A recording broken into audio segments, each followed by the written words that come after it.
والناشرات نشرا اور بادلوں کو پھاڑ کر پھیلا دیتی ہیں، فالفارقات فرقا پھر ان کو پھاڑ کر جدا جدا کر دیتی ہیں، فالملقیات ذکرا پھر فرشتوں کی قسم جو وہی لاتے ہیں، عذرا او نذرا تاکہ عذر رفع کر دیا جائے یا ڈر سنا دیا جائے۔ انما توعدون لواقع کہ جس کا تم سے وعدہ کیا جاتا ہے وہ ہو کر رہے گا۔ فاذا النجوم طمست جب تاروں کی چمک جاتی رہے، وَإِذَا السَّمَاءُ فُرِجَتْ اور جب آسمان پھٹ جائے، وَإِذَا الْجِبَالُ نُسِفَتْ اور جب پہاڑ اڑے اڑے پھریں،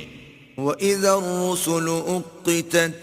اور جب پیغمبر فراہم کیے جائیں، لِأَيِّ يَوْمٍ أُجِّلَتْ بھلا ان امور میں تاخیر کس لیے کی گئی؟